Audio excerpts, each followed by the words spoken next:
કેમ છો વિદ્યાર્થીઓ? મજામાં ને? તો ચાલો, રેડી છો બધા બીએ ભણવા માટે? લઈ લ્યો બીએની ટેક્સ્ટ બુક, સાથે પેન્સિલ પણ રાખજો. જે પણ વસ્તુ અંડરલાઈન કરીએ છીએ એને ધ્યાનથી સમજવાની છે અને વારે વારે ફરી અને ફરીથી એને રિફર કરતું રહેવાનું છે. તો અત્યાર સુધી આપણે ભણ્યા સંચાલનની વ્યાખ્યાઓ.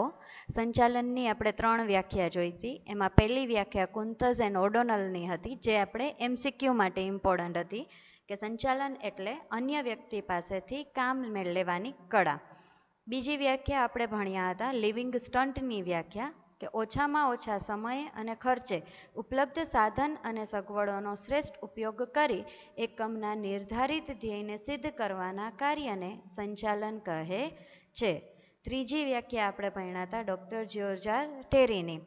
જ્યોર્જા ટેરીના મતે સંચાલન એક એવી પ્રવૃત્તિ છે કે જેમાં માણસો એટલે કે મેન, યંત્ર એટલે મશીન, સાધનો એટલે મટીરિયલ, પદ્ધતિઓ એટલે મેથડ, નાણું, મની અને બજાર એટલે કે માર્કેટનું આયોજન કરી તેના પર અંકુશ રાખવાનું કાર્ય કરે છે.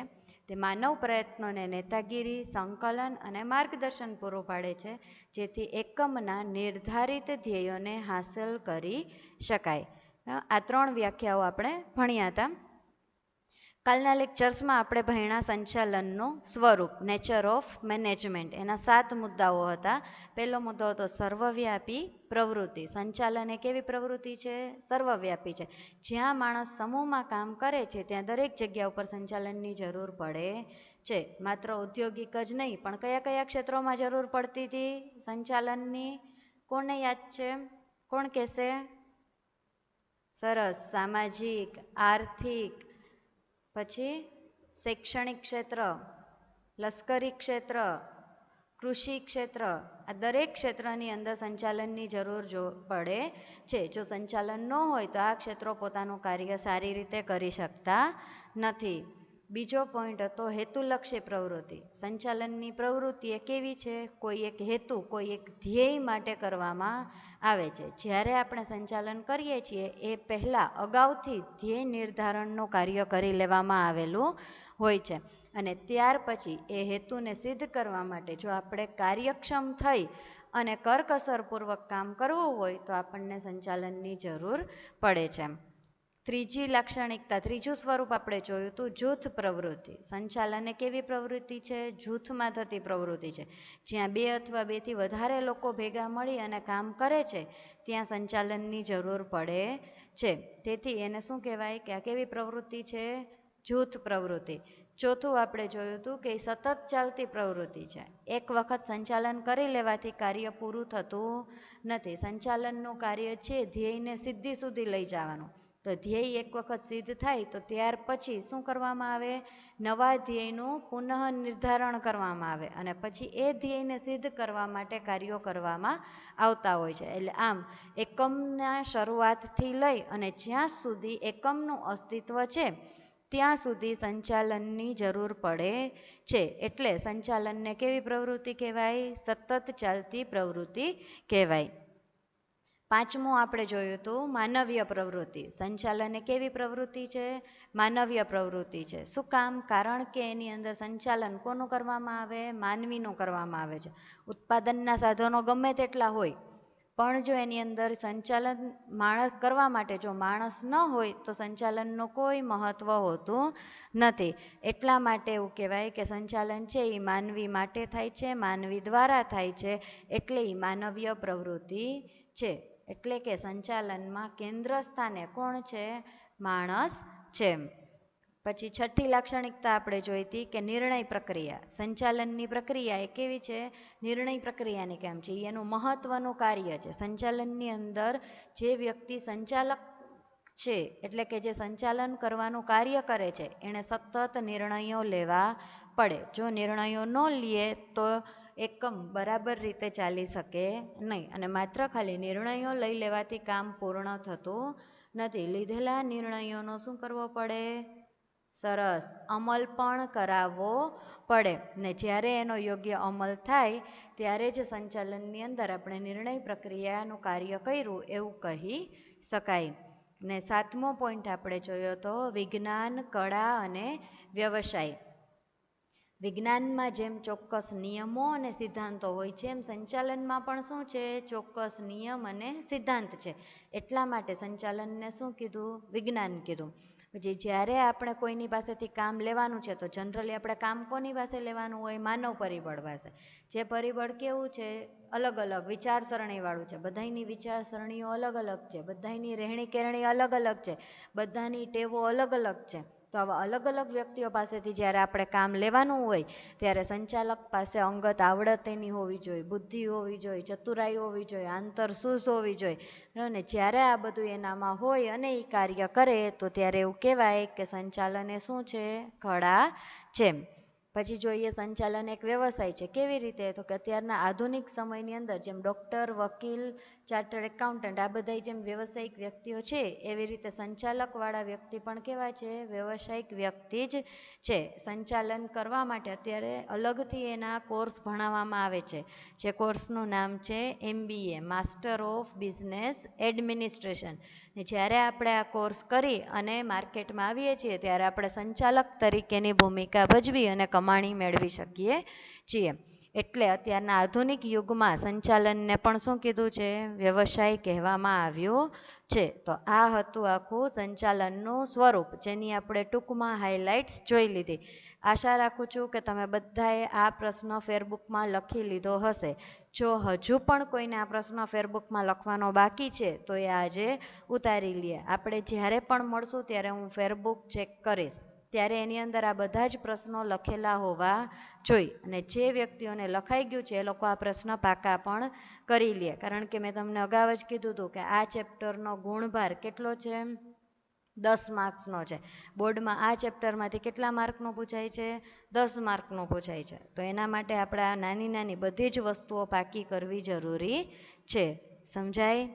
તો ચાલો હવે આજે આપણે નવા ટોપિક ઉપર જઈશું.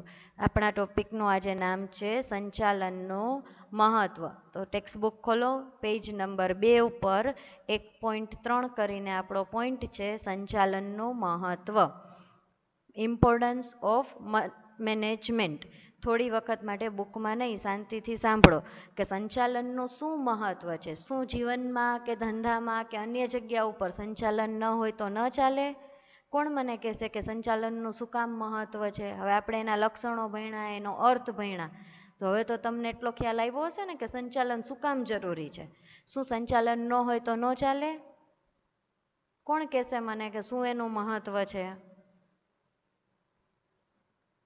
સંચાલન એટલા માટે મહત્વનું છે કારણ કે જે વ્યક્તિને આપણે વ્યક્તિના દ્રષ્ટિકોણથી જોઈએ તો જે વ્યક્તિને સારું જીવન જીવવું છે, ઉચ્ચ કક્ષાનું જીવન જીવવું છે, એણે એના જીવનનું આયોજન કરવું પડે, એણે એની વ્યવસ્થાઓ ગોઠવવી પડે. એના માટે જ્યાંથી પણ એને માર્ગદર્શન મળે એ માર્ગદર્શન એને લેવું પડે અને ત્યારે એ પોતાનું સારું જીવન જીવી શકે. એટલે માનવીય જીવનની અંદર પણ સંચાલન મહત્વનું છે. એવી જ રીતે આપણે ધંધાકીય ક્ષેત્રે જોઈએ તો કે જે ધંધાનું આયોજન નથી, બરાબર, જે ધંધાની અંદર યોગ્ય વ્યવસ્થાઓ નથી ગોઠવાતી, જે ધંધાની અંદર દોરવણી અને માર્ગદર્શન નથી અપાતું, જ્યાં અંકુશ રાખવાના કાર્યો નથી થતા, એવી જગ્યા ઉપર સંચાલન નથી એવું આપણે કહી શકીએ. અને એવા એકમો ક્યારેય લાંબા ગાળે સફળ થઈ શકતા નથી. આપણે ઘણું બધું ન્યૂઝ ચેનલમાં, ન્યૂઝપેપરોમાં આપણે વાંચતા હોય, આપણે જાણતા હોઈએ છીએ કે કેટલી બધી કંપનીઓ બંધ થઈ ગઈ, કેટલી બધી કંપનીઓ મર્જ થઈ ગઈ. સાંભળ્યું છે ને, વોડાફોન ને SR બે મર્જ થઈ ગયું. શું કામ?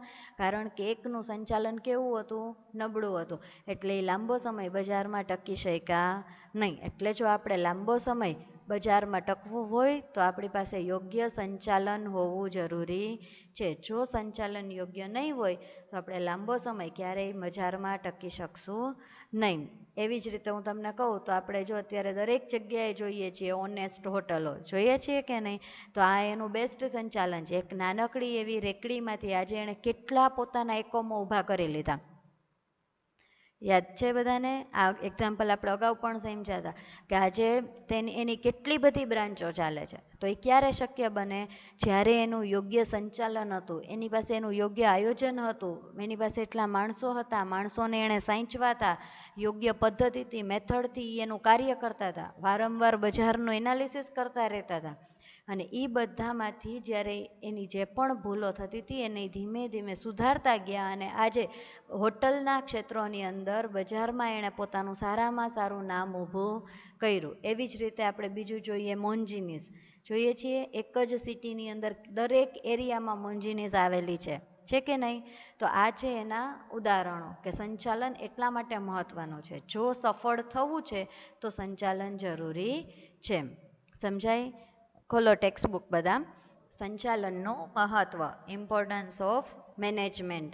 આધુનિક યુગમાં સંચાલન ખૂબ જ મહત્વ ધરાવે છે. અત્યારનો સમય એટલે કેવો સમય છે? આધુનિક સમય. અને આ આધુનિક સમયની અંદર સંચાલનનું ખૂબ જ મહત્વ રહેલું છે. કોઈ પણ ક્ષેત્રની પ્રવૃત્તિઓની સફળતા કે નિષ્ફળતાનો આધાર તેના સંચાલન ઉપર રહેલો છે. હવે જો આ સમજો, કોઈ પણ ક્ષેત્ર હોય, પછી સામાજિક હોય, ધાર્મિક હોય, કૃષિ હોય, લશ્કરી હોય કે શૈક્ષણિક હોય, દરેક ક્ષેત્ર સફળ થશે કે નિષ્ફળ થશે એનો આધાર કોના ઉપર છે? એના સંચાલન ઉપર છે. સંચાલન એટલે શું? તો કે જ્યાં આયોજન, વ્યવસ્થાતંત્ર, દોરવણી, સંકલન અને અંકુશ જેવા કાર્યો થતા હોય ત્યાં સંચાલન છે એમ કહેવાય. એટલે કે જ્યાં ચોક્કસ પ્રમાણમાં કાર્યનો હેતુ બનતો હોય, જ્યાં આયોજન ગોઠવાતા હોય, એના માટેની પૂરતી વ્યવસ્થાઓ ઊભી થતી હોય, આ ઉપરાંત ત્યાં યોગ્ય માર્ગદર્શન સમયાંતરે અપાતું હોય અને કર્મચારી જ્યારે કામ કરે ત્યારે એની ઉપર દેખરેખ પણ રખાતી હોય, તો એ એકમ સફળ થઈ શકે. એટલે એવું કીધું કે કોઈ પણ ક્ષેત્ર હોય એની પ્રવૃત્તિ, એમાં જે પણ પ્રવૃત્તિઓ થાય છે એ પ્રવૃત્તિઓ સફળ થાય કે નિષ્ફળ થાય તો એનો સંપૂર્ણ આધાર શેના ઉપર છે? સંચાલન ઉપર રહેલો છે.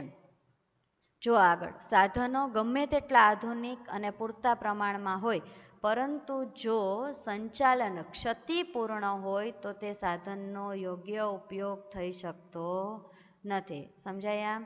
સાધનો આપણી પાસે ગમે એટલા સારામાં સારી ક્વોલિટીના યંત્રો છે જે બીજા કોઈ પાસે નથી, આપણા હરીફ વર્ગ પાસે નથી, એવા સાધનો આપણી પાસે છે. પૂરેપૂરું આધુનિક આપણી પાસે ઇન્ફ્રાસ્ટ્રક્ચર છે, આધુનિકમાં આધુનિક આપણી પદ્ધતિઓ છે, પણ જો એની અંદર ચાલતા સંચાલનમાં કોઈ ક્ષતિ હશે, એટલે કે ખામી હશે, ભૂલ હશે, તો એમાં સાધનોનો યોગ્ય ઉપયોગ શક્ય બનશે નહીં. અને સાધનોનો યોગ્ય ઉપયોગ નહીં થાય તો એ એકમ ક્યારેય સફળ થઈ શકશે નહીં. જો આગળ, જો યંત્રોની ગોઠવણી હોય પરંતુ તે ગોઠવણીમાં કોઈ ખામી હોય તો ઉત્તમ પ્રકારની કર્મચારી વ્યવસ્થા હોવા છતાં પણ જો તેનું સંચાલન યોગ્ય ન હોય તો એકમ નિષ્ફળ નીવડે છે. જો શું કહે છે? યંત્રોની ગોઠવણી હોય, યંત્રો આપણી પાસે છે, આપણે યંત્રો ગોઠવી દીધા, પરંતુ જો એ ગોઠવણીમાં કંઈ ખામી હશે, ગોઠવણી યોગ્ય રીતે કરેલી નહીં હોય તેવા સમયે, અથવા તો ઉત્તમ પ્રકારની સારામાં સારી કર્મચારી વ્યવસ્થા આપણી પાસે છે, સારામાં સારા નિષ્ણાંત કર્મચારીઓ છે કે જે તમામ પદ્ધતિથી અને ટેકનોલોજીથી વાકેફ છે, એવા કર્મચારીઓ પણ આપણી પાસે છે, એટલે સારામાં સારી ઉત્તમ પ્રકારની કર્મચારી વ્યવસ્થા છે, પણ જો તેનું યોગ્ય સંચાલન ન હોય તો એકમ નિષ્ફળ નીવડે છે. એટલે આપણે એવું કહી શકીએ કે એકમની અંદર યંત્રોની યોગ્ય ગોઠવણી કરવી જોઈએ, કર્મચારીની યોગ્ય વ્યવસ્થાઓ હોવી જોઈએ, અને આ બધાની સાથે સૌથી જરૂરી છે સંચાલન. જો યોગ્ય પ્રમાણમાં સંચાલન નહીં હોય, જો યોગ્ય પ્રમાણમાં આયોજન નહીં ગોઠવાતું હોય, યોગ્ય પ્રમાણમાં એની વ્યવસ્થા નહીં થતી હોય, યોગ્ય માર્ગદર્શન નહીં અપાતું હોય, અને જો એની ઉપર દેખરેખ રખાતી નહીં હોય તો આપણે એવું કહી શકાય કે અહીંયા સંચાલન યોગ્ય નથી. અને જ્યાં સંચાલન યોગ્ય નથી ત્યાં એકમ ક્યારેય સફળ થઈ શકતો નથી. એવા સમયે એકમ નિષ્ફળ નીવડે છે. સંચાલનના મહત્વનો ખ્યાલ તેની બાબતો પરથી સ્પષ્ટ થાય છે. નીચે એવી કેટલીક આપણને બાબતો સમજાવી છે જેનાથી આપણે એવું સમજી શકાય કે સંચાલન શા માટે જરૂરી છે. પ્રશ્ન આપણને આ 3 માર્કમાં પણ પૂછી શકે કે સંચાલનનું મહત્વ સમજાવો. તો જુઓ, એનો પહેલો પોઈન્ટ છે કે દરેક ક્ષેત્રમાં જરૂરી. અગાઉ પણ આપણને કીધું હતું સંચાલન એ કેવું છે, સર્વવ્યાપી છે, બધે જ ફેલાયેલું છે. માત્ર ઔદ્યોગિક એકમ નહીં, ઔદ્યોગિક એકમ સિવાય પણ એવા કેટલા બધા ક્ષેત્રો છે કે જેના માટે સંચાલન જરૂરી છે. એટલે હું અહીંયા પહેલું મહત્વનું કીધું કે ભાઈ સૌથી પહેલું એનું મહત્વ એ છે કે એ દરેક ક્ષેત્રમાં જરૂરી છે. સંચાલન એ માત્ર ઉદ્યોગ ધંધામાં જ નહીં પરંતુ ધાર્મિક, સંરક્ષણ, સામાજિક, રાજકીય, શૈક્ષણિક તથા રમતગમત એમ દરેક પ્રકારની પ્રવૃત્તિમાં આવશ્યક છે. અંડરલાઈન કરજો, 1 માર્કમાં પૂછાઈ શકે સંચાલન કયા કયા ક્ષેત્રોમાં જોવા મળે છે. તો આપણો જવાબ શું આવે? સંચાલન એ ધાર્મિક, સંરક્ષણ, સામાજિક, રાજકીય, શૈક્ષણિક તથા રમતગમત એમ દરેક પ્રકારની પ્રવૃત્તિમાં જોવા મળે છે. એમાં આપણે આ બધું તો અગાઉ જોઈ ગયા કે ધાર્મિક ક્ષેત્રમાં કેવી રીતે હોય, સંરક્ષણમાં કેવી રીતે હોય. સંરક્ષણ વિભાગ એટલે કયો વિભાગ કહેવાય? કે જેમાં આપણું રક્ષણ કરવાના કાર્યો થતા હોય. તો એવા બધા ક્ષેત્રોની અંદર પણ શું જોવા મળે? સંચાલન હોય. રાજકીય ક્ષેત્રો, સામાજિક આપણે આગળ જોઈ ગયા કે સામાજિક કોઈ પણ પ્રવૃત્તિઓ થતી હોય તો એની અંદર સંચાલન હોય છે. એવી જ રીતે રાજકીય પ્રવૃત્તિ આપણે જોઈએ, એક નાનામાં નાની રાજકીય પ્રવૃત્તિનું એક્ઝામ્પલ આપણે જોઈએ તો મતદાનની પ્રવૃત્તિઓ હોય છે તો એની અંદર સંચાલન હોય છે. અગાઉથી એની તારીખો નક્કી હોય, એના માટે અગાઉથી એનું માર્કેટિંગ થતું હોય, અગાઉથી વોટ કેવી રીતે મેળવવા એની પ્રક્રિયાઓ થતી હોય, એના માટે ફંડ ફાળવાતું હોય, ફંડનો વપરાશ થતો હોય, આ બધું આપણે જોઈએ છીએ. તો એમ કહેવાય કે રાજકીય ક્ષેત્રે પણ સંચાલન છે. શૈક્ષણિક ક્ષેત્રોમાં પણ આપણે જોયું હતું કે દરેક વિભાગ અને દરેક વિભાગમાં પણ સંચાલન જોવા મળે છે. એવી જ રીતે રમતગમત, કોઈ પણ રમતગમત હોય, ધારો કે કબડ્ડી લઈ લો તો કબડ્ડીની રમત રમવી હોય તો પહેલાં આપણી પાસે એનું આયોજન હોવું જોઈએ. તો આયોજનમાં આપણે શું કરીએ તો કે ભાઈ કેટલા પ્લેયર્સ આપણને જોશે, બરાબર, એમાં અવેજી પ્લેયર્સની જરૂર પડતી હોય તો આપણે એનું ધ્યાન રાખીએ. પછી કોણ વ્યક્તિ પહેલાં ઉતરશે, એના માટે કયા કયા નિયમો છે, કઈ કઈ એના માટે માર્ગદર્શન અને આવડત જોશે, એ બધું આપણે ગોઠવીશું, બરાબર. અને આપણા જે કોચ હશે એની ઉપર અંકુશ રાખવાનું કામ કરતા હશે. તો આમ કહેવાય કે રમતગમત ક્ષેત્રમાં પણ શું છે? સંચાલન જોવા મળે છે. આ તમામ પ્રકારની પ્રવૃત્તિઓમાં આયોજન કરવામાં આવે, એની વ્યવસ્થા ગોઠવાય, દોરવણી એટલે કે એનું માર્ગદર્શન અપાય અને એની ઉપર અંકુશ રાખવાના એટલે કે આવા સંચાલનના કાર્યો કરવા પડે છે. અંડરલાઈન કરો, 1 માર્કનો પ્રશ્ન પૂછાય, સંચાલનના કાર્યો જણાવો. તો સંચાલનના કાર્યો કેટલા છે? 4. કયા કયા? આયોજન, વ્યવસ્થાતંત્ર, દોરવણી અને અંકુશ. વ્યવસ્થાતંત્રને પ્રબંધથી પણ ઓળખી શકાય છે. અહીંયા વ્યવસ્થાતંત્રમાં નીચે કાઉન્ટ્સમાં લખી નાખજો પ્રબંધ. વ્યવસ્થાતંત્રને બીજા કયા નામે ઓળખાય? પ્રબંધના નામથી પણ ઓળખવામાં આવે છે. એટલે પ્રશ્ન પૂછાય સંચાલનના કાર્યો સમજાવો. સંચાલનના કાર્યો કયા કયા છે? આયોજન, વ્યવસ્થાતંત્ર, દોરવણી અને અંકુશ. તો સમજાય પેલું મહત્વ બધાને. દરેક ક્ષેત્રમાં જરૂરી. સંચાલન એ માત્ર ઉદ્યોગ ધંધામાં જ નહીં પરંતુ ધાર્મિક, સંરક્ષણ, સામાજિક, રાજકીય, શૈક્ષણિક તથા રમતગમત એમ દરેક પ્રકારની પ્રવૃત્તિમાં આવશ્યક છે. આ તમામ પ્રવૃત્તિઓમાં આયોજન, વ્યવસ્થાતંત્ર, દોરવણી અને અંકુશ જેવા સંચાલનના કાર્યો કરવા પડે છે. ક્લિયર? જુઓ, બીજું મહત્વ, સાધનોનો ઇષ્ટતમ ઉપયોગ. ઇષ્ટતમ નીચે અંડરલાઈન કરીને ઉપર લખો વધુમાં વધુ. સાધનોનો કેવો ઉપયોગ કરવાનો છે? વધુમાં વધુ ઉપયોગ કરવાનો છે. પણ એનો મતલબ એવો નથી કે બગાડ કરવાનો છે. જેટલી જરૂર છે એટલો એનો પૂરેપૂરો ઉપયોગ કરવાનો છે, પણ બગાડ કરવાનો નથી. જુઓ, સંચાલન હશે તો સંચાલનને લીધે એકમના ઉપલબ્ધ સાધનો જેવા કે જમીન, મૂડી, કાચો માલ, કર્મચારી અને યંત્રો વગેરેનો ઇષ્ટતમ ઉપયોગ શક્ય બને છે અને બગાડ અટકાવી શકાય છે. જો આ સમજીએ આપણે. સંચાલનને લીધે એકમમાં જેટલા પણ સાધનો ઉપલબ્ધ હશે, તો એકમમાં સંચાલનના સાધનો કયા કયા છે અહીંયા અંડરલાઈન કરજો. પ્રશ્ન પૂછાય સંચાલનના સાધનો જણાવો, તો જવાબ શું આવે? સંચાલનના સાધનો જમીન, મૂડી, કાચો માલ, કર્મચારી અને યંત્રો. જો આગળ આપણે લખ્યું હતું ઉત્પાદનના સાધનો, યાદ રાખજો આ બંને અલગ છે. ઉત્પાદનના સાધનો પૂછે તો ઉત્પાદનના સાધનો 4 છે: જમીન, મૂડી, શ્રમ અને નિયોજક. સંચાલનના સાધનો પૂછે તો સંચાલનના સાધનોમાં આવે જમીન, મૂડી, કાચો માલ, કર્મચારી અને યંત્રો. યાદ રહે બધાને? આમાં બીજો પણ પ્રશ્ન એવો થાય જેમાં આપણે કન્ફ્યુઝ થઈ શકીએ. તો આ બે પ્રશ્નો છે. અગાઉ આપણે જોયો સંચાલનના કાર્યો અને સંચાલનના સાધનો, આ બંને પ્રશ્ન અલગ છે. સંચાલનના કાર્યો પૂછે તો એના કાર્યો કયા આવે? આયોજન, વ્યવસ્થાતંત્ર, દોરવણી અને અંકુશ. સંચાલનના સાધનો પૂછે તો સંચાલનના સાધનો કયા આવે? જમીન, મૂડી, કાચો માલ, કર્મચારી અને યંત્રો. હવે જો શું કહે છે કે એકમમાં સંચાલન હશે. સંચાલન હશે એટલે એનો મતલબ કે અહીંયા જે પણ સંચાલનના કાર્યો આપ્યા એ બધા કાર્યો થતા હશે, તો જ આપણે એવું કહી શકીએ કે અહીંયા સંચાલન છે. સમજાયા? એટલે કે ત્યાં આયોજન ગોઠવાતું હોય, વ્યવસ્થાતંત્ર થતું હોય, દોરવણી રખાતી હોય અને અંકુશ પણ હોય.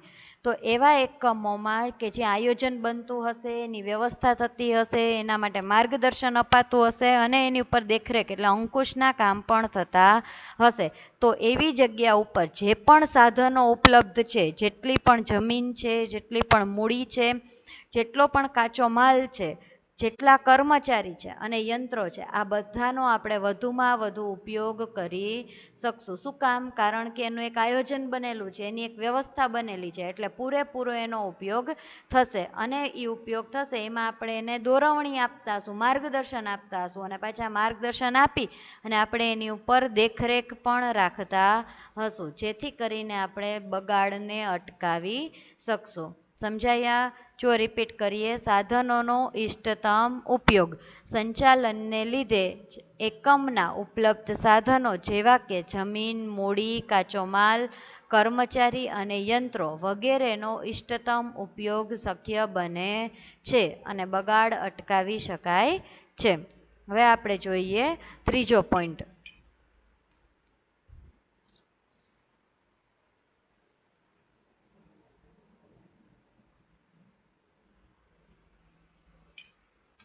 જો ત્રીજો પોઈન્ટ છે ધ્યેય સિદ્ધિ.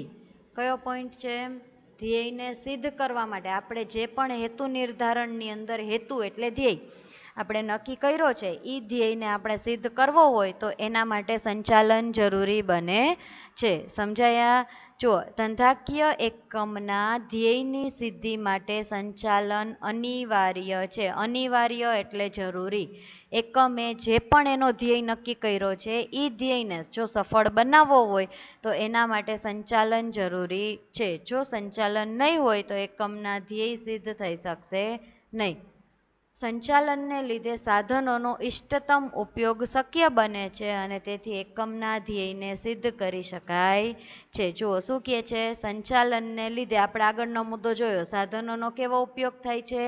ઇષ્ટતમ, વધુમાં વધુ ઇષ્ટતમ ઉપયોગ શક્ય બને છે અને તેનાથી જ એકમે જે પણ એના ધ્યેય નક્કી કર્યા છે એ ધ્યેયને સિદ્ધ કરી શકાય છે. સમજાયા બધાને? જો ત્યાર પછી એનું ચોથું મહત્વ છે ધંધાની સફળતા માટે ઉપયોગી. ધ્યેય સિદ્ધ થશે તો ધંધો સફળ થયો એમ કહી શકાશે. એટલે જો ધંધાને સફળ બનાવવો છે તો એના બાકી બધા પરિબળોની સરખામણીમાં એમાં સંચાલકનો ફાળો સૌથી વિશેષ હોય.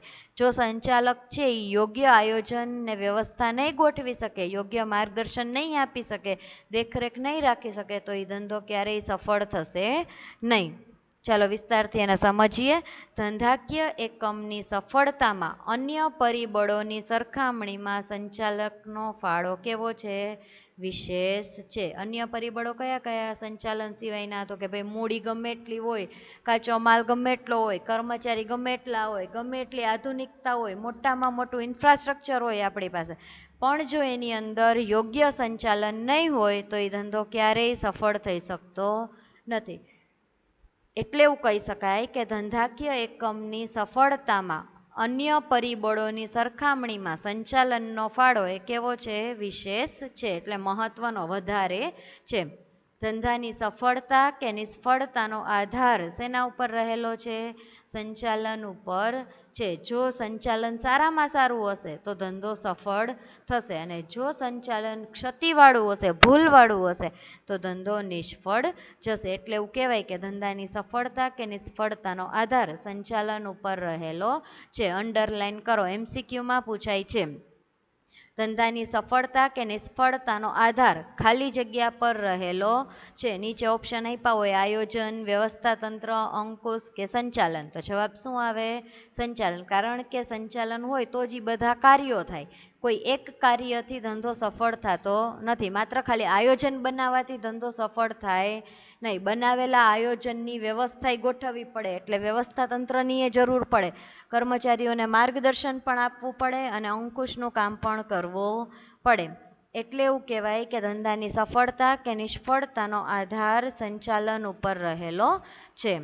જો આગળ, નાના પાયાના ઔદ્યોગિક એકમો જો મોટા ઔદ્યોગિક એકમોનું સ્વરૂપ ધારણ કરી શકતા હોય તો તેનો બધો જ શ્રેય સંચાલનને ફાળે જાય છે. જો બહુ સરસ કીધું છે કે નાના પાયાના ઔદ્યોગિક એકમો, જે ઔદ્યોગિક એકમો કેવા છે? હજુ નાના છે, બહુ મોટા પ્રમાણમાં વિસ્તૃત થયા નથી. પણ જો આવા એકમો મોટા ઔદ્યોગિક એકમનું સ્વરૂપ ધારણ કરી શકતા હોય તો એમ કહેવાય કે અહીંયા ચોક્કસપણે સંચાલન છે. તો એનો બધો શ્રેય, બધોય ફાળો કોને ભાગે જાય? સંચાલનના ફાળે જાય. કેવી રીતે? મેં તમને હમણાં જ એક્ઝામ્પલ આપ્યું ઓનેસ્ટનું. તો ઓનેસ્ટ છે તો એ એક નાનકડી એવી રેકડીથી શરૂ થયેલો ધંધો હતો, કે ઓનેસ્ટ નામની નાની એવી રેકડી હતી કે જેમાં પાઉંભાજી વેચવાનું કામ થતું. અને આજે તમે જુઓ કે એના યોગ્ય સંચાલનને કારણે એવા નાના પાયાના ધંધાએ કેવડું મોટું સ્વરૂપ ધારણ કર્યું છે. તો એની પૂરેપૂરી સફળતાનો શ્રેય કોને હોય? સંચાલનને હોય. કોઈ વ્યક્તિએ સારામાં સારું એમાં મેનેજમેન્ટ કર્યું, સારામાં સારી એણે વ્યવસ્થા ગોઠવી, ચોક્કસ આયોજન બનાવ્યું, તો એ ધંધો આજે સફળ થઈ શક્યો. કાર્યદક્ષ સંચાલનને કારણે જ ખોટ કરતા એકમો પણ નફો કમાતા થઈ શકે છે. જો સંચાલન હોવું જોઈએ, પણ કેવું હોવું જોઈએ? કાર્યદક્ષ. કાર્યદક્ષ એટલે કાર્ય કરવામાં નિષ્ણાંત, કાર્યક્ષમ, પૂરેપૂરું 100% ચોક્કસ કાર્ય એમાં થતું હોય તો જ ખોટ કરતા એકમો છે એને પણ નફો કમાતા થઈ શકે છે. મેં તમને સ્ટોરી કીધી હતી હેનરી ફેયોલની, કે હેનરી ફેયોલ જે લોખંડ પોલાદના કારખાનામાં કામ કરતા હતા, બરાબર, એ આખો ધંધો નાદારીના આરા ઉપર વયો ગયો હતો, નાદાર થવામાં હતો. બધા કામદારોને છૂટા કરી દીધા હતા. અને એવા સમયે હેનરી ફેયોલે ત્યાં કાર્યદક્ષ સંચાલન ઊભું કર્યું, સારામાં સારું સંચાલન ઊભું કર્યું, અને એ ખોટ કરેલા એકમને એણે 1 વર્ષમાં પગભર કર્યું, નફો કમાતા થઈ ગયા. તો એનો સૌથી મોટો આધાર શેના ઉપર છે? સંચાલન ઉપર છે. જો ફરીથી રિપીટ કરીએ, ધંધાની સફળતા માટે ઉપયોગી. ધંધાકીય એકમની સફળતામાં અન્ય પરિબળોની સરખામણીમાં સંચાલનનો ફાળો એ કેવો છે? વિશેષ છે, મહત્વનો છે. ધંધાની સફળતા કે નિષ્ફળતાનો આધાર શેના ઉપર રહેલો છે? સંચાલન ઉપર રહેલો છે. નાના પાયાના ઔદ્યોગિક એકમો જો મોટા ઔદ્યોગિક એકમોનું સ્વરૂપ ધારણ કરી શકતા હોય તો તેનો બધો જ શ્રેય સંચાલનને ફાળે જાય છે. કાર્યદક્ષ સંચાલનને કારણે જ ખોટ કરતા એકમો પણ નફો કમાતા થઈ શકે છે. સમજાય બધાને? ક્લિયર? 5મું મહત્વ, રોજગારીની તકોમાં વધારો. જો શું કહે છે? સંચાલન હશે તો રોજગારીની તકો વધશે. હવે કેવી રીતે? તો આપણે જોઈએ કે અગાઉ મેં તમને કીધું હતું કે જ્યાં યોગ્ય સંચાલન નથી એ એકમો લાંબો સમય સુધી બજારમાં ટકી શકતા નથી. મતલબ કે એ એવા એકમો છે એ લાંબા ગાળે બંધ થઈ જાય છે. તો એકમો બંધ થશે તો તેની અસર કોના ઉપર આવશે? માણસ ઉપર. શું કામ? કારણ કે ધંધામાં કામ કરનાર વર્ગ એ કોણ છે? માણસ છે. અને એમાંથી જ એના જીવનની આવક મેળવતો હોય છે. જો એકમો બંધ થઈ જશે તો આવા લોકોની રોજગારી પણ જતી રહેશે. તો રોજગારી જતી રહેશે તો બેરોજગારીમાં વધારો થશે. પણ જો યોગ્ય રીતે સંચાલન થતું હશે તો એકમો બંધ થશે નહીં, પરંતુ એની બદલે એકમોનો વિસ્તાર, એકમોનો વ્યાપ વધશે.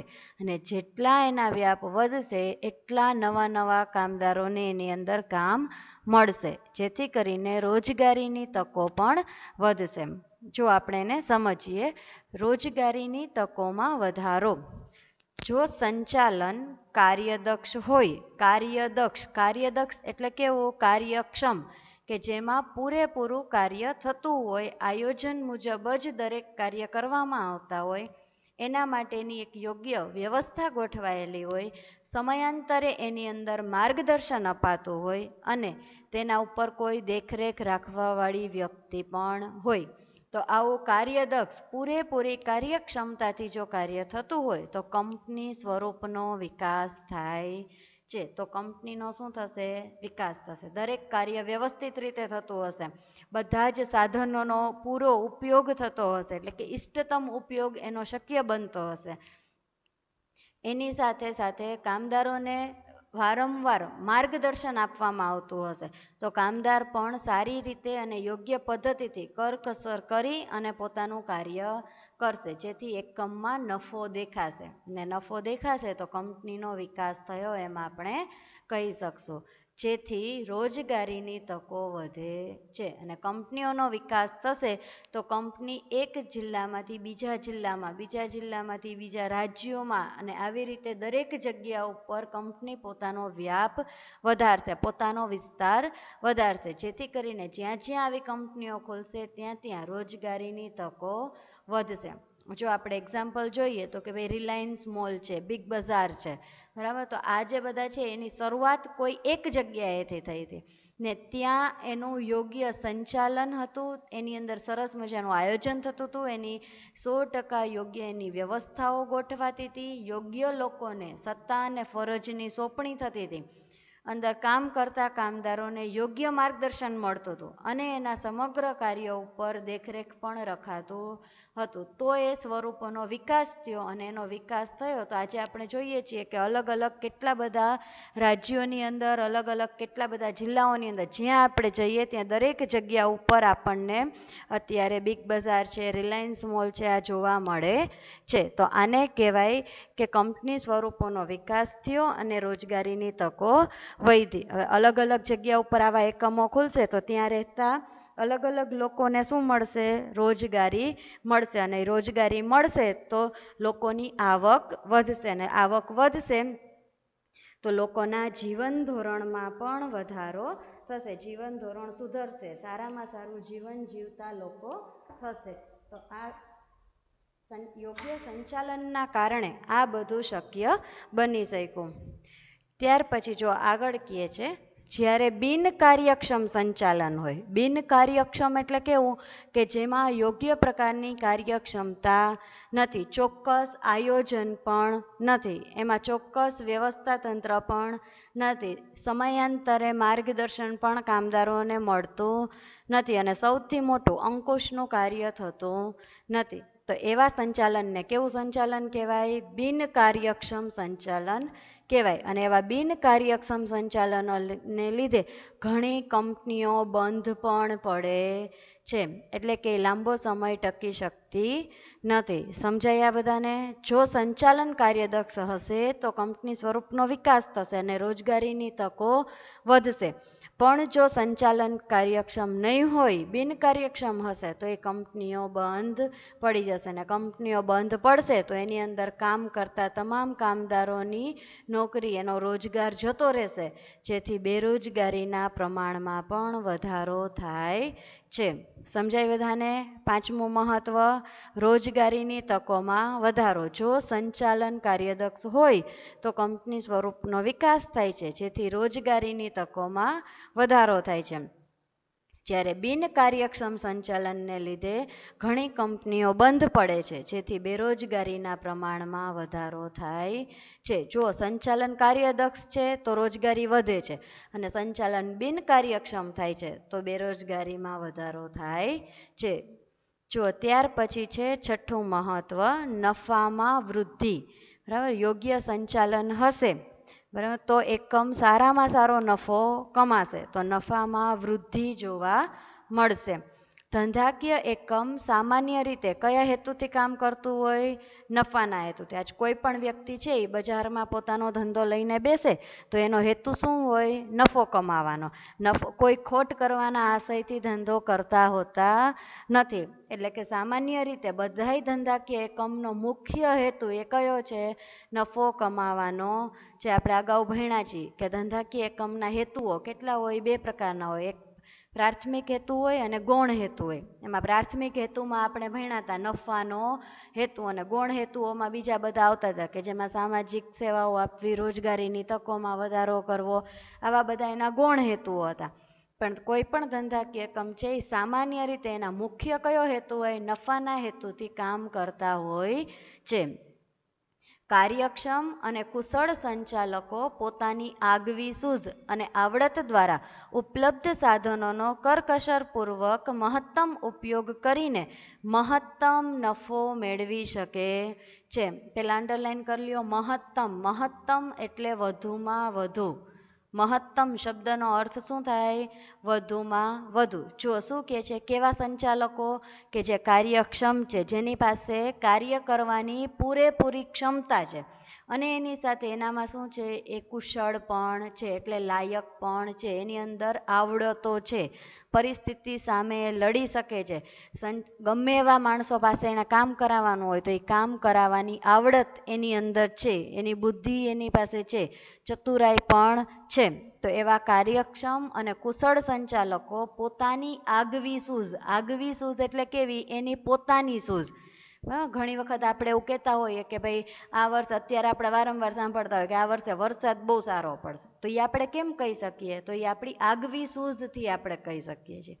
બરાબર, એટલે કે જ્યારે આપણે કોઈ ક્ષેત્રની અંદર કાર્ય કરીએ છીએ પછી એ કાર્યનો આપણને અનુભવ થઈ જાય છે, અને એ અનુભવના આધાર ઉપર આપણે ચોક્કસ અંદાજ લગાવી શકતા હોઈએ છીએ, અને એ અંદાજ મહત્તમ અંશે સફળ થતા હોય છે. તો એનો મુખ્ય આધાર શેના ઉપર હોય? અનુભવ ઉપર હોય.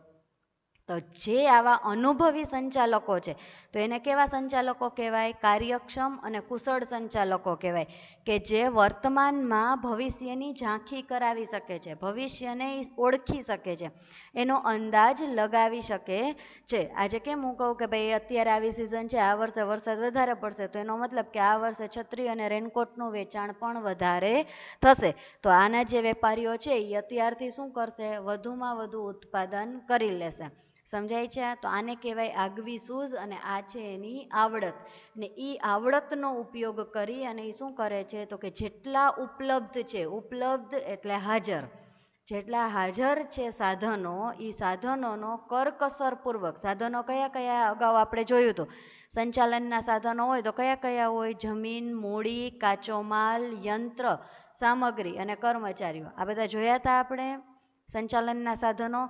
તો જો એનામાં યોગ્ય સૂઝ હશે, યોગ્ય આવડત હશે, તો એ આવા સાધનોનો કરકસરપૂર્વક ઉપયોગ પૂરેપૂરો કરવાનો છે, પણ બગાડ કરવાનો નથી. એટલે કે કરકસરપૂર્વક મહત્તમ એટલે વધુમાં વધુ ઉપયોગ કરીને મહત્તમ નફો મેળવી શકે છે. સાધનોનો જેટલો વધુમાં વધુ ઉપયોગ થશે અને યોગ્ય ઉપયોગ થશે એટલો નફો પણ કેવો મળશે?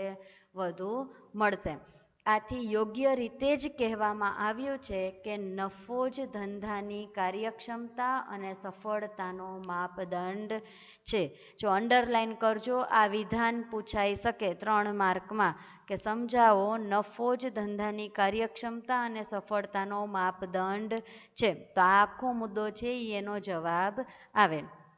હવે જો આને આપણે સમજીએ કે નફો જ ધંધાની કાર્યક્ષમતા અને સફળતાનો માપદંડ છે. હવે માપદંડ એટલે શું? અંડરલાઈન કરીને લખો. માપદંડ એટલે કે એને માપવાનું સાધન. બરાબર. આજે કોઈ પણ પ્રવાહી વસ્તુ છે તો આપણે એને શેનાથી માપીએ? લીટર અથવા તો મિલીલીટરથી.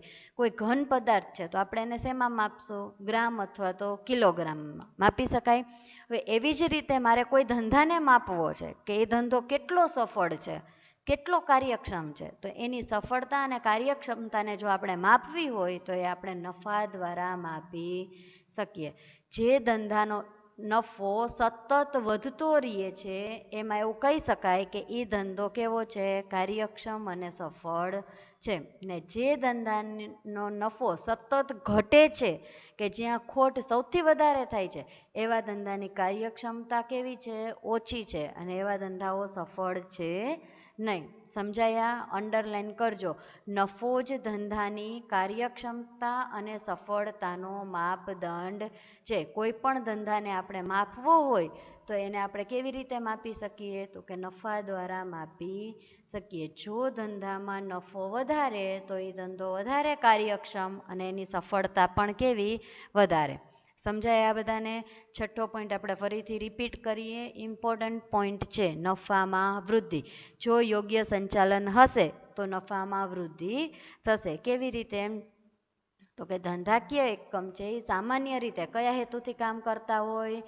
નફાના હેતુથી. કોઈ પણ ધંધાકીય એકમનો હેતુ એ શું છે? નફો કમાવાનો છે. કાર્યક્ષમ અને કુશળ સંચાલકો પોતાની આગવી સૂઝ અને આવડત દ્વારા ઉપલબ્ધ સાધનોનો કરકસરપૂર્વક મહત્તમ એટલે કે વધુમાં વધુ ઉપયોગ કરી અને વધુમાં વધુ મહત્તમ નફો મેળવી શકે છે. અને તેથી જ યોગ્ય જ રીતે કહેવાયું છે કે નફો જ એ ધંધાની કાર્યક્ષમતા અને સફળતાનો માપદંડ છે. સમજાય બધાને? ક્લિયર? જો આગળ 7મો પોઈન્ટ, સામાજિક લાભ. જો સંચાલન હશે તો આ દરેક કાર્યો વ્યવસ્થિત થતા હશે, રોજગારીની તકો વધતી હશે, એકમને પણ વધારે નફો મળતો હશે, ને એને નફો વધારે મળશે તો એ કામદારોને વેતન પણ કેવું આપશે? વધારે આપશે. અને કામદારોને વેતન વધારે મળશે તો એ પોતાના સમાજમાં પોતાનું યોગ્ય સ્થાન મેળવી શકશે. એની સુખાકારીમાં વધારો થશે. એ રોજિંદા જીવનની વસ્તુ ઉપરાંત પણ એ પોતાના મોજ શોખની વસ્તુઓ પણ ખરીદતા થશે. તો આના કારણે યોગ્ય સંચાલનના કારણે જો કંપનીમાં વિકાસ થાય છે અને કંપનીમાં નફાઓ વધે છે તો એની અંદરથી સમાજને પણ લાભ થાય છે. અને એટલે એમ કહેવાય કે સામાજિક લાભ મળે છે. જુઓ, દરેક એકમ સમાજમાં રહીને સમાજ માટે પોતાની કામગીરી કરે છે. આ વાક્ય આપણને બધાને સમજાય? કોણ મને સમજાવશે આ વાક્ય? કોને ખબર પડે છે કે કોઈ પણ એકમ છે એ સમાજમાં રહીને જ સમાજ માટે પોતાની કામગીરી કરે છે? કોણ સમજાવશે આ? રાજ, તું સમજાવીશ આ મને? કે દરેક એકમ કેવી રીતે સમાજમાં રહે છે અને સમાજ માટે જ પોતાની કામગીરી કરે છે. અહીંયા તો આપણને એમ કીધું કે દરેક ધંધાકીય એકમ નફાના હેતુથી જ કામ કરે છે, અને એના પછીના પોઈન્ટમાં તો એવું કહે છે કે સમાજ માટે જ પોતાની કામગીરી કરે. તો આ કેવી રીતે શક્ય બને? કોણ કહેશે મને? કોણ સમજાવશે આ? જુઓ, દરેક એકમ છે એ સમાજમાં જ રહે છે. એકમનો મુખ્ય હેતુ તો નફાનો જ છે, એ નફાના હેતુથી જ કામ કરશે. પણ જો એને એનો આ નફાના હેતુને સિદ્ધ કરવો છે તો એણે શું કરવું પડશે? પહેલાં સમાજ માટે કામગીરી કરવી પડશે. શું કામ? કારણ કે આ નફો એને ક્યાંથી મળશે? સમાજના લોકો પાસેથી જ મળશે. આજે કોઈ પણ ધંધો છે એ સમાજમાં જ છે. જેટલી પણ આપણે દુકાનો જોઈએ છીએ, જેટલા પણ ધંધાઓ જોઈએ છીએ, એ બધા ક્યાં છે? સમાજમાં જ છે. કોઈ વ્યક્તિ સમાજની બહાર જઈ અને નફો કમાઈ શકતો નથી. આ સમજાય બધાને?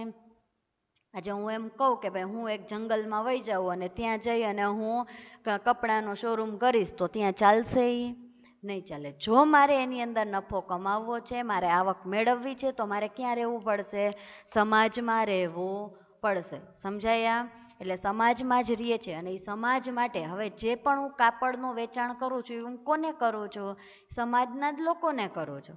મારી આજુબાજુના વિસ્તારના જે લોકો છે એને જ હું એ વસ્તુ વેચું છું. તો એ વ્યક્તિઓ કયા વ્યક્તિઓ છે? તો કે સમાજના જ વ્યક્તિઓ છે. સમાજના જ એ લોકોની એક ઈચ્છા છે, એની એક જરૂરિયાત છે, અને એ જરૂરિયાતને પૂરી કરવા માટે થઈ અને હું ધંધો કરું છું. આ મારો ગૌણ હેતુ છે. પણ મારા મુખ્ય હેતુ, નફાના હેતુને જો મારે સિદ્ધ કરવો છે, તો પહેલાં મારે મારા આ ગૌણ હેતુને સિદ્ધ કરવો પડશે. સમાજના, હું જે વિસ્તારમાં બેઠી છું એ વિસ્તારના લોકોની જરૂરિયાતો કેવી છે, એની માંગ કેવી છે, એને કેવી વસ્તુઓ ગમે છે, એ સમજી અને મારે એવી વસ્તુનું વેચાણ વધારવું પડશે. ત્યારે હું મારા પ્રાથમિક હેતુ, નફાના હેતુને સિદ્ધ કરી શકીશ. એટલે અહીંયા એવું કીધું કે દરેક એકમ છે એ સમાજમાં જ રહે છે. એકમ એટલે જે તે કંપની, જે તે ધંધો સમાજમાં જ રહે છે અને સમાજ માટે પોતાની કામગીરી કરે છે. સમાજના સાધનોનો જ ઉપયોગ કરી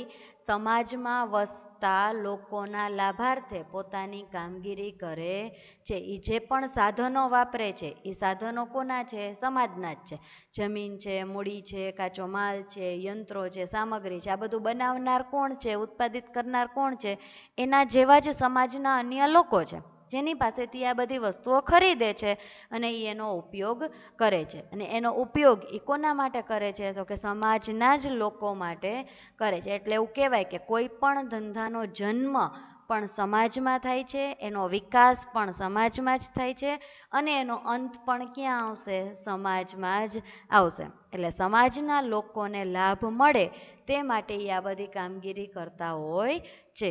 ધંધાની સફળતા સમાજની સમૃદ્ધિ અને સુખાકારીમાં વધારો કરે છે. કોઈ એક ધંધો જો સફળ થશે તો એનો મતલબ કે સમાજની અંદર એક ક્ષેત્રમાં સમૃદ્ધિ અને સુખાકારીમાં વધારો થશે.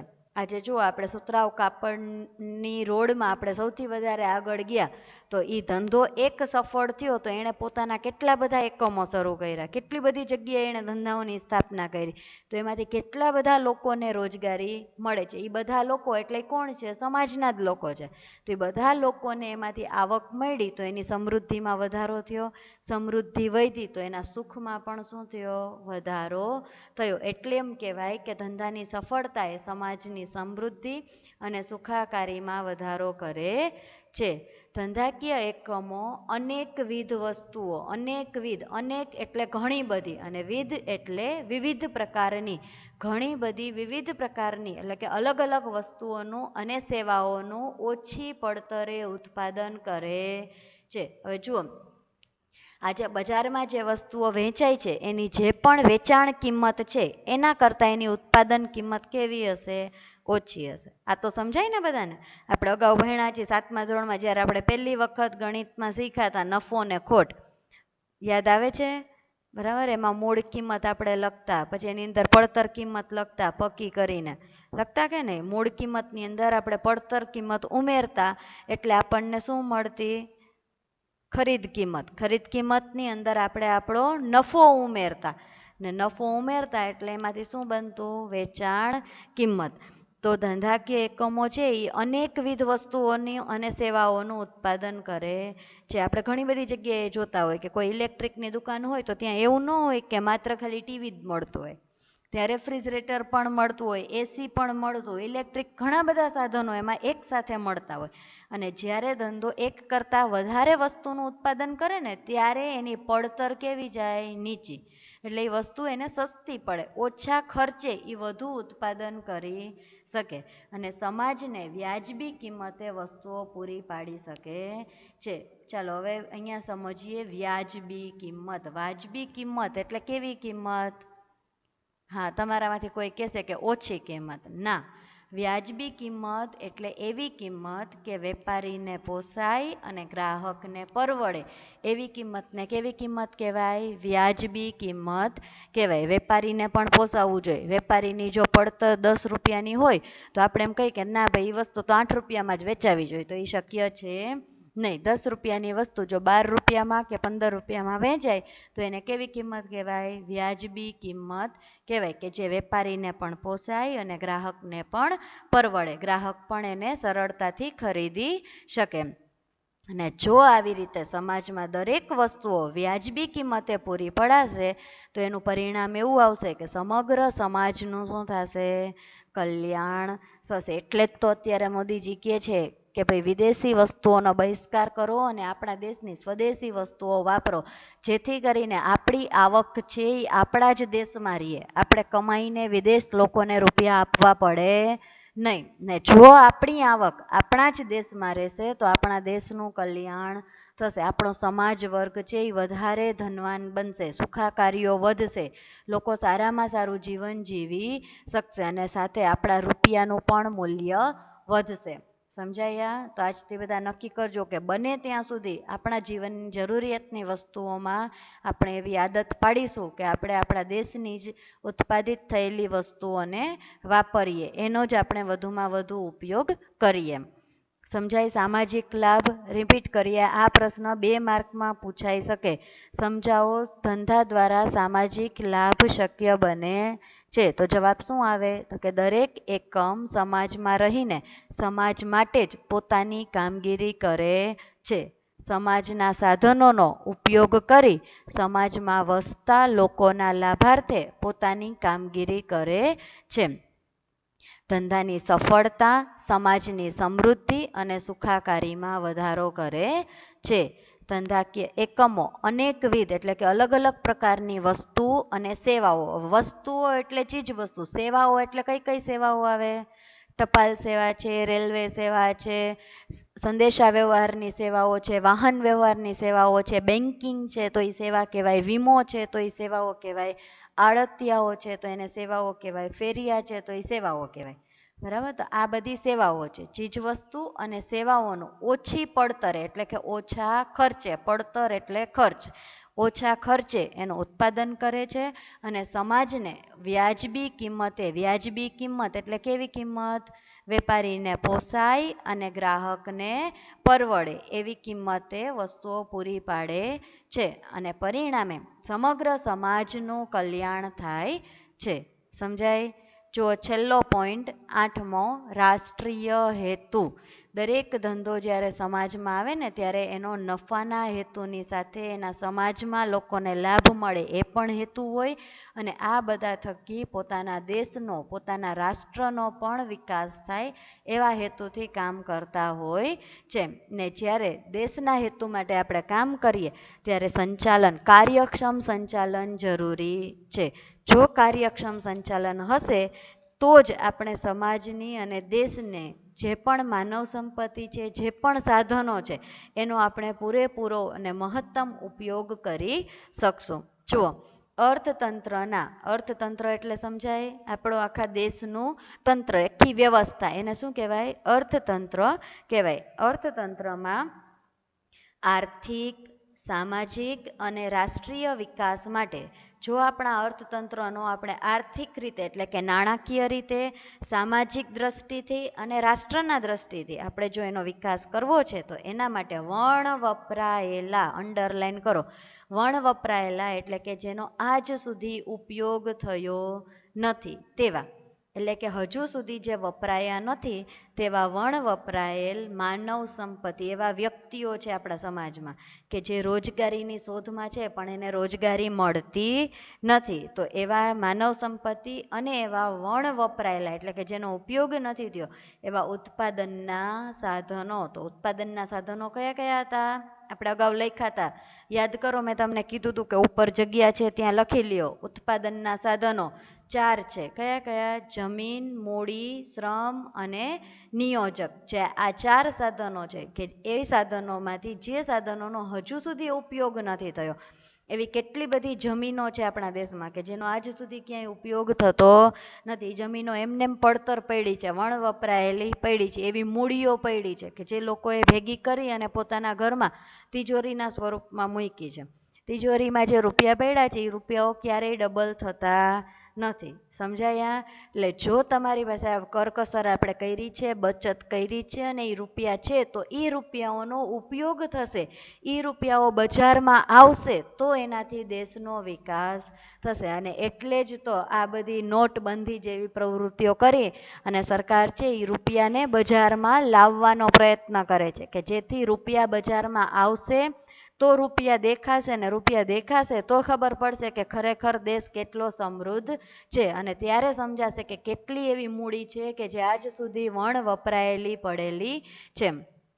તો આવા જે વણ વપરાયેલા સાધનો પડ્યા છે એનો મહત્તમ એટલે કે વધુમાં વધુ ઉપયોગ માટે કાર્યક્ષમ સંચાલન, વ્યવસ્થિત, કાર્યદક્ષ, પૂરી કાર્યક્ષમતાથી થાય તેવા સંચાલનની આવશ્યકતા, જરૂરિયાત છે. જો સંચાલન કાર્યક્ષમ નહીં હોય તો આવા વણ વપરાયેલ માનવ સંપત્તિ અને વણ વપરાયેલા ઉત્પાદનના સાધનોનો ઉપયોગ શક્ય બનશે નહીં. અને ઉપયોગ એનો શક્ય નહીં બને તો દેશ ક્યારેય વિકાસ કરી શકશે નહીં. સમજાયા? તો આ હતા સંચાલનના મહત્વના 8 મુદ્દા. બરાબર, જેને આપણે ફેરબુકમાં આખો પ્રશ્ન લખવાનો છે. પ્રશ્ન આપણો આવશે, બ્લેક પેનથી આપણે પ્રશ્ન લખશું, સંચાલનનું મહત્વ સમજાવો. આ લખી અને આપણે પહેલાં શું લખશું તો કે 8 મુદ્દાના નામ લખી નાખશું લાઈનમાં, અને પછી આપણે એક એક એરો કરી અને એક એક મુદ્દો એમાં સમજાવતા જશું. ટેક્સ્ટ બુકમાંથી જ આ પ્રશ્ન આખો લખવાનો છે. ક્લિયર? પછીના લેક્ચરમાં જ્યારે આપણે મળશું ત્યારે આપણે આ ફરીથી જોઈશું. ક્લિયર? ચાલો અહીંયા સુધી રાખીએ છીએ.